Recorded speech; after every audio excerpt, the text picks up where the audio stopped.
Good morning, Mita.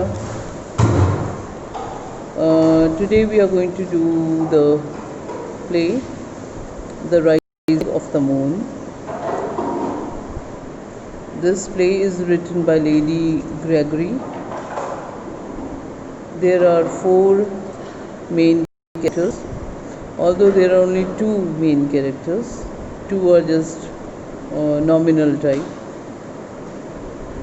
One is the sergeant, second and third are policemen, and the fourth one is a ragged man. A ragged man is a person who is wearing dirty and torn clothes, a beggar type of personality. When the play starts, it is evening and there is a little bit of moonlight, and 3 people enter. One of them is a sergeant, the other 2 are policemen. They enter on the from the side of a seaport. Barrel is there, a big barrel is also there, and they are carrying a roll of placards. Placards ਕੀ ਹੁੰਦੇ ਨੇ? ਇਸ਼ਤਿਹਾਰ, ਉਹ ਜਿਹੜੇ ਉਹਨਾਂ ਨੇ ਕੰਧਾਂ ਦੇ ਉੱਪਰ ਲਗਾਉਣੇ ਨੇ। ਆਪਸ ਦੇ ਵਿੱਚ ਤਿੰਨੋਂ ਜਣੇ ਗੱਲਾਂ ਕਰ ਰਹੇ ਨੇ ਕਿ ਆਪਾਂ ਨੋਟਿਸ ਜਿਹੜੇ ਨੇ, ਇਸ਼ਤਿਹਾਰ ਜਿਹੜੇ ਨੇ ਉਹ ਲਗਾ ਦਈਏ। ਔਰ ਇੱਕ ਜਣਾ ਲੱਭਦਾ ਹੈ ਜਗ੍ਹਾ ਅਤੇ ਦੂਸਰਾ ਗੂੰਦ ਲਗਾ ਕੇ ਉਸ ਇਸ਼ਤਿਹਾਰ ਨੂੰ ਉਸ ਕੰਧ 'ਤੇ ਕਿਤੇ ਹੋਰ ਉਸ ਜਗ੍ਹਾ 'ਤੇ ਲਗਾ ਰਹੇ ਨੇ। ਸਰਜੈਂਟ ਉਹਨਾਂ ਨੂੰ ਕਹਿੰਦਾ ਕਿ ਮੈਂ ਇੱਥੇ ਰੁਕਦਾ, ਤੁਸੀਂ ਦੋਨੋਂ ਜਣੇ ਜਾ ਕੇ ਇਹ ਸਾਰੇ ਇਸ਼ਤਿਹਾਰ ਜਗ੍ਹਾ ਜਗ੍ਹਾ ਦੇ ਉੱਤੇ ਲਗਾ ਦਿਓ। ਉਹ ਇਸ਼ਤਿਹਾਰ ਕਿਹਦੇ ਬਾਰੇ ਨੇ? ਉਹ ਇੱਕ ਬੰਦੇ ਬਾਰੇ ਨੇ ਜਿਸ ਨੂੰ ਉਹ ਲੱਭ ਰਹੇ ਨੇ। ਉਸ ਬੰਦੇ 'ਤੇ ਇਨਾਮ ਰੱਖਿਆ ਹੋਇਆ ਹੈ ਔਰ ਉਸ ਨੂੰ ਲੱਭਣ ਦੀ ਕੋਸ਼ਿਸ਼ ਕੀਤੀ ਜਾ ਰਹੀ ਹੈ ਕਿ ਉਹ ਕਿਸੇ ਤਰ੍ਹਾਂ ਇਹਨਾਂ ਦੇ ਹੱਥ ਆ ਜਾਏ, ਜਾਂ ਕੋਈ ਵੀ ਇਸ਼ਤਿਹਾਰ ਪੜ੍ਹ ਕੇ ਅਗਰ ਚਾਹੇ ਤਾਂ ਉਹਦੇ ਬਾਰੇ ਇਨਫੋਰਮੇਸ਼ਨ ਦੇ ਸਕਦਾ ਹੈ। ਸੋ ਇਹ ਜਿਹੜੀ ਸਟੋਰੀ ਹੈ ਇਹ ਉਸੇ ਹੀ ਕੁਛ ਇੱਕ ਅੱਧੇ 1 2 3 ਘੰਟਿਆਂ ਦੇ ਵਿੱਚ ਹੋਈ ਕਹਾਣੀ ਹੈ। ਜਦੋਂ ਅਸੀਂ when the play starts, it starts on the side of the port। ਸੋਚ ਕੇ ਦੇਖੋ, ਇੱਕ ਪਾਸੇ ਇੱਕ ਵੱਡਾ ਸਾਰਾ ਢੋਲ ਪਿਆ, ਹਨੇਰਾ ਹੈ, ਕੰਧਾਂ ਨੇ ਆਲੇ ਦੁਆਲੇ, ਅਤੇ ਇੱਕ ਪਾਸੇ ਸਮੁੰਦਰ ਹੈ। ਸਮੁੰਦਰ ਦੇ ਵਿੱਚ ਉਤਰਦੀਆਂ ਨੇ ਕੁਝ ਪੌੜੀਆਂ, ਉੱਥੇ ਬਹੁਤਾ ਚਾਨਣਾ ਨਹੀਂ ਹੈ, ਰੌਸ਼ਨੀ ਨਹੀਂ ਹੈ, ਸਿਰਫ ਚੰਦਰਮਾ ਦੀ ਰੌਸ਼ਨੀ ਦੇ ਵਿੱਚ ਉਹ ਸਭ ਕੁਝ ਨਜ਼ਰ ਆ ਰਿਹਾ ਹੈ। ਜਿਹੜਾ ਇਸ ਪਲੇ ਦਾ ਟਾਈਟਲ ਹੈ ਦ ਰਾਈਜ਼ਿੰਗ ਆਫ ਦ ਮੂਨ, ਉਹ ਵੀ ਸਿੰਬੋਲਿਕ ਹੈ, ਕਿਉਂਕਿ ਜਿਹੜਾ ਮੂਨ ਹੈ, ਚੰਦਰਮਾ ਹੈ, ਉਸ 'ਤੇ ਰੌਸ਼ਨੀ ਜਿਵੇਂ ਜਿਵੇਂ ਵੱਧਦੀ ਹੈ ਉਸ ਤਰ੍ਹਾਂ ਉੱਥੇ ਅਵੇਅਰਨੈਸ ਕਹਿ ਲਓ, ਜਾਂ ਉੱਥੇ ਥੋੜ੍ਹੀ ਪਹਿਚਾਣ ਹੋਣੀ ਸੀ, ਉਸ ਦੀ ਰੌਸ਼ਨੀ ਵਿੱਚ ਇੱਕ ਦੂਜੇ ਨੂੰ ਪਛਾਣਨਾ ਸੀ। ਪਰ ਉਹ ਫਿਰ ਵੀ ਉਸ ਮੂਨ ਦੀ ਰਾਈਜ਼ਿੰਗ ਦੇ ਨਾਲ ਵੀ ਬਹੁਤ ਕੁਝ ਪਹਿਚਾਣ ਨਹੀਂ ਸਕੇ, ਕੁਝ ਪਹਿਚਾਣ ਵੀ ਸਕੇ, ਕੁਝ ਨਹੀਂ ਵੀ ਪਹਿਚਾਣ ਸਕੇ। ਸੋ ਇਹ ਸਟੋਰੀ ਅੱਗੇ ਚੱਲਦੀ ਹੈ। ਉਹ ਸਰਜੈਂਟ ਉਸ ਕਾਗਜ਼ ਨੂੰ ਪੜ੍ਹ ਰਿਹਾ ਹੈ, ਉਸ 'ਤੇ ਲਿਖਿਆ ਹੈ dark hair, dark eyes, smooth face, height 5 feet 5. There's not much to hold off in that. It's a pity I had no chance of seeing him before he broke out of jail. ਕਹਿੰਦਾ ਜਦੋਂ ਇਹ ਜੇਲ੍ਹ ਦੇ ਵਿੱਚੋਂ ਭੱਜਿਆ, ਕਹਿੰਦਾ ਮੇਰੇ ਨੂੰ ਮੌਕਾ ਨਹੀਂ ਮਿਲਿਆ, ਮੈਂ ਇਹਨੂੰ ਦੇਖਣਾ ਚਾਹੁੰਦਾ ਸੀ। They say he's a wonder. ਲੋਕ ਕਹਿੰਦੇ ਨੇ ਬੜਾ ਵਧੀਆ ਬੰਦਾ ਹੈ, but it's he makes all the plans for the whole organization. ਉਹ ਇਸ ਆਰਗੇਨਾਈਜੇਸ਼ਨ ਦਾ ਇੰਚਾਰਜ ਹੈ, ਹੈਡ ਹੈ, पता नहीं केड़ी दा पर है। There isn't another man in Ireland would have broken jail the way he did. He must have some friends among the jailers. ਕਹਿੰਦਾ ਉਹਦੇ ਸ਼ਾਇਦ ਜੇਲਰ ਜਾਂ ਜੇਲ੍ਹ ਦੇ ਵਿੱਚ ਜਿਹੜੇ ਲੋਕ ਨੇ, ਅਫਸਰ ਨੇ, ਉਹਨਾਂ ਦੇ ਵਿੱਚ ਉਹਦੇ ਕੋਈ ਸ਼ਾਇਦ ਦੋਸਤ ਹੋਣਗੇ। ਕਹਿੰਦਾ ਉਹਨਾਂ ਨੇ ਉਹਦੀ ਮਦਦ ਕੀਤੀ ਹੋਣੀ ਹੈ, ਇਸ ਕਰਕੇ ਉਹ ਜੇਲ੍ਹ ਤੋੜ ਕੇ ਨੱਠ ਗਿਆ। 100 pounds ਇਜ਼ ਲਿਟਲ। ਦੂਜਾ ਪੁਲਿਸ ਵਾਲਾ ਕਹਿੰਦਾ ਸਿਰਫ 100 pounds ਉਸ 'ਤੇ ਇਨਾਮ ਰੱਖਿਆ ਹੋਇਆ। ਕਹਿੰਦਾ ਚਲੋ ਕੋਈ ਨਹੀਂ, ਇੰਨਾ ਹੀ ਬਹੁਤ ਹੈ। ਜਿਹੜਾ ਵੀ ਬੰਦਾ ਉਸ ਨੂੰ ਲੱਭੇਗਾ, ਉਸ ਨੂੰ ਲੱਭ ਕੇ ਫੜਾਏਗਾ, ਉਹਨੂੰ 100 pounds ਤਾਂ ਮਿਲ ਹੀ ਜਾਣਗੇ। ਸਰਜੈਂਟ ਕਹਿੰਦਾ ਤੁਸੀਂ ਦੋਨੋਂ ਜਾਓ ਅਤੇ ਜਾ ਕੇ ਇੱਕ ਇਸ਼ਤਿਹਾਰ ਜਗ੍ਹਾ ਜਗ੍ਹਾ ਲਗਾ ਦਿਓ ਅਤੇ ਮੈਂ ਇੱਥੇ ਹੀ ਰੁਕਦਾ ਹਾਂ। ਮੈਂ ਇਸ ਜਗ੍ਹਾ ਰੁਕ ਕੇ ਦੇਖਦਾ ਹਾਂ, ਸ਼ਾਇਦ ਇਸ ਜਗ੍ਹਾ 'ਤੇ ਉਹ ਆ ਜਾਵੇ, ਇਸ ਜਗ੍ਹਾ 'ਤੇ ਉਹ ਤੁਰਦਾ ਫਿਰਦਾ ਹੀ ਮੈਨੂੰ ਲੱਭ ਜੇ। ਤਾਂ ਪੁਲਿਸ ਵਾਲੇ ਦੋਨੋਂ ਜਣੇ ਚਲੇ ਜਾਂਦੇ ਨੇ ਕਿ ਤੁਸੀਂ ਇੱਥੇ ਰੁਕੋ, ਅਸੀਂ ਇਹ ਸਾਰਾ ਕੰਮ ਕਰਕੇ ਇਸ਼ਤਿਹਾਰ ਲਗਾ ਕੇ ਆਉਂਦੇ ਹਾਂ। ਦੇ ਗੋ ਆਊਟ, ਉਹ ਚਲੇ ਜਾਂਦੇ ਨੇ। ਸਰਜੈਂਟ ਆਪਣੇ ਆਪ ਨਾਲ ਗੱਲਾਂ ਕਰ ਰਿਹਾ, ਉੱਥੇ ਘੁੰਮ ਰਿਹਾ, ਨਾਲੇ ਇੱਧਰ ਤੋਂ ਉੱਧਰ ਵਾਕ ਕਰ ਰਿਹਾ ਅਤੇ ਨਾਲੇ ਕਹਿ ਰਿਹਾ ਕਿ ਇੱਕ 100 pounds ਇਨਾਮ ਹੈ, ਪ੍ਰਮੋਸ਼ਨ ਵੀ ਮਿਲ ਜਾਏਗੀ ਜੇ ਉਹ ਬੰਦਾ ਮੇਰੇ ਕਾਬੂ ਆ ਜਾਏ।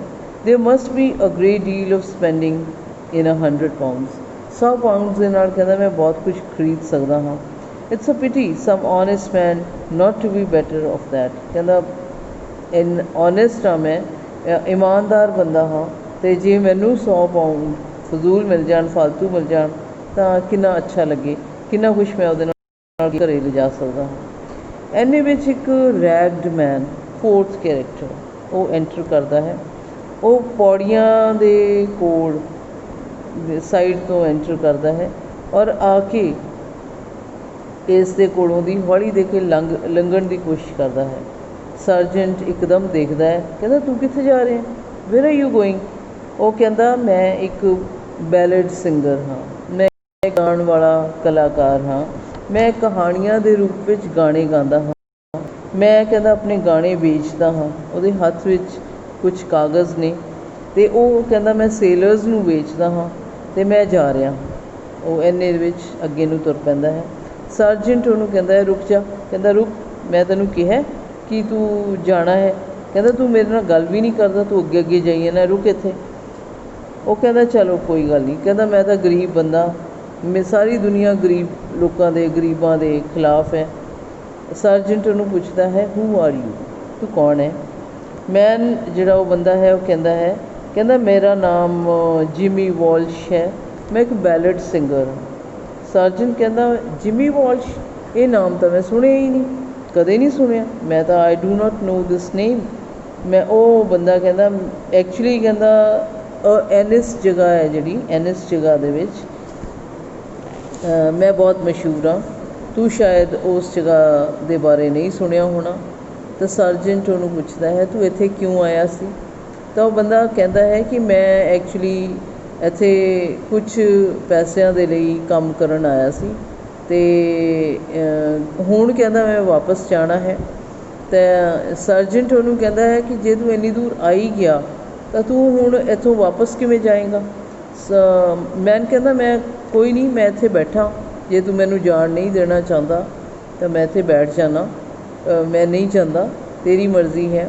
ਅਤੇ ਕਹਿੰਦਾ ਆਪਾਂ ਫਿਰ ਬੈਠ ਕੇ ਵੇਟ ਕਰ ਲੈਂਦੇ ਹਾਂ, ਜੇ ਕੋਈ ਮੈਨੂੰ ਲੈਣ ਆ ਗਿਆ ਤਾਂ ਮੈਂ ਉਹਦੇ ਨਾਲ ਚਲਾ ਜਾਵਾਂਗਾ, ਜੇ ਕੋਈ ਨਾ ਲੈਣ ਆਇਆ ਤਾਂ ਮੈਂ ਤੇਰੇ ਕੋਲ ਬੈਠਾ ਰਹਾਂਗਾ। ਸਰਜੈਂਟ ਕਹਿੰਦਾ ਕੋਈ ਗੱਲ ਨਹੀਂ, ਤੂੰ ਜਾ ਜਿੱਥੇ ਜਾਣਾ, ਮੈਂ ਇੱਥੇ ਫਾਲਤੂ ਵਿਹਲਾ ਬੈਠਣ ਦੀ ਲੋੜ ਨਹੀਂ ਹੈ। ਉਹ ਕਹਿੰਦਾ ਅੱਛਾ ਮੈਂ ਜਾਂਦਾ। ਕਹਿੰਦਾ ਬਹੁਤ ਔਖੀ ਜ਼ਿੰਦਗੀ ਹੈ ਗਰੀਬੀ ਦੀ, ਹਰ ਬੰਦਾ ਸੋਚਦਾ ਹੈ ਇਹਨੂੰ ਜਿੱਧਰ ਨੂੰ ਮਰਜ਼ੀ ਧੱਕਾ ਮਾਰ ਦਿਓ, ਅਤੇ ਕਹਿੰਦਾ ਮੈਨੂੰ ਸਮਝ ਨਹੀਂ ਆਉਂਦੀ ਲੋਕ ਸਾਨੂੰ ਕਿਉਂ ਇੰਨਾ ਬੁਰਾ ਸਮਝਦੇ ਨੇ। Move on move on. ਉਹ ਕਹਿੰਦਾ ਇੱਥੋਂ ਜਾ ਤੂੰ ਹੁਣ। ਉਹ ਆਪਣਾ ਗਾਣਾ ਉੱਚੀ ਉੱਚੀ ਗਾਣਾ ਸ਼ੁਰੂ ਕਰ ਦਿੰਦਾ ਹੈ, ਕੋਈ ਗਾਣਾ ਜਿਹੜਾ ਉਹਨੇ ਗਾਇਆ ਹੋਇਆ। ਉਹ ਦੇ ਵਾਜ਼ ਗਾਣਾ ਕੀ ਹੈ? There was a rich farmer's daughter lived near the town of Ross. She courted a Highland soldier. His name was Johnny Hart. Says the mother to her daughter, I'll go distracted mad if you marry that Highland soldier dressed up in a Highland plaid. Stop that noise. ਨੂੰ ਬੜਾ ਗੁੱਸਾ ਆਉਂਦਾ, ਕਹਿੰਦਾ ਮੈਂ ਤਾਂ ਤੈਨੂੰ ਕਿਹਾ ਚੁੱਪ ਕਰਕੇ ਬੈਠ ਜਾਂ ਚਲਾ ਜਾ, ਤੇ ਤੂੰ ਮੈਨੂੰ ਇੱਥੇ ਗਾਣੇ ਸੁਣਾਈ ਜਾਂਦਾ। ਕਹਿੰਦਾ ਤੂੰ ਚੁੱਪ ਕਰ ਤੇ ਮੈਂ ਕੋਈ ਗਾਣਾ ਨਹੀਂ ਸੁਣਨਾ ਤੇਰਾ। ਤੇ ਸਰਜੈਂਟ ਉਹਨੂੰ ਕਹਿੰਦਾ ਕਿ ਚੁੱਪ ਕਰ, ਤੇ ਉਹ ਆਪਣੇ ਬੈਲਟਸ ਆਪਣੇ ਕਾਗਜ਼ ਚੁੱਕਦਾ ਔਰ ਪੌੜੀਆਂ ਉਤਰਨੀਆਂ ਸ਼ੁਰੂ ਕਰ ਦਿੰਦਾ। ਸਰਜੈਂਟ ਹੁੰਦਾ, ਕਹਿੰਦਾ ਤੂੰ ਕਿੱਥੇ ਜਾ ਰਿਹਾ? ਕਹਿੰਦਾ ਤੂੰ ਹੀ ਤਾਂ ਮੈਨੂੰ ਕਿਹਾ ਸੀ ਜਾ, ਤੇ ਮੈਂ ਜਾ ਰਿਹਾ। ਸਰਜੈਂਟ ਕਹਿੰਦਾ ਨਹੀਂ ਮੂਰਖ ਹੈ ਤੂੰ। ਕਹਿੰਦਾ ਮੈਂ ਤੈਨੂੰ ਕਿਹਾ ਇੱਧਰ ਨੂੰ ਨਹੀਂ ਜਾਣਾ, ਉਸ ਸਾਈਡ ਜਾਣਾ ਹੈ, ਦੂਸਰੇ ਪਾਸੇ ਪੌੜੀਆਂ ਵੱਲ ਨਹੀਂ ਜਾਣਾ।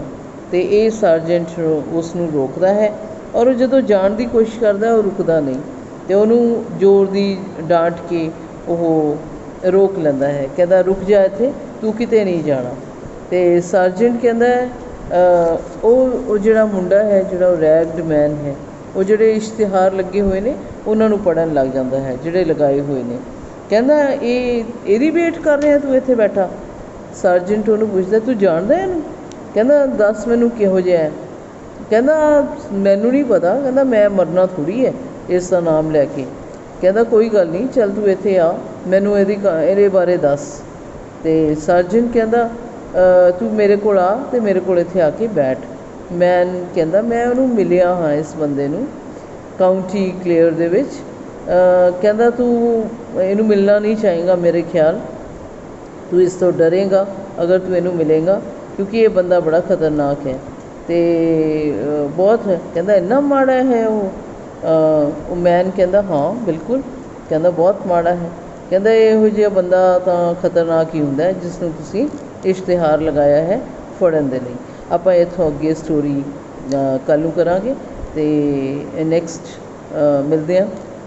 Thank you.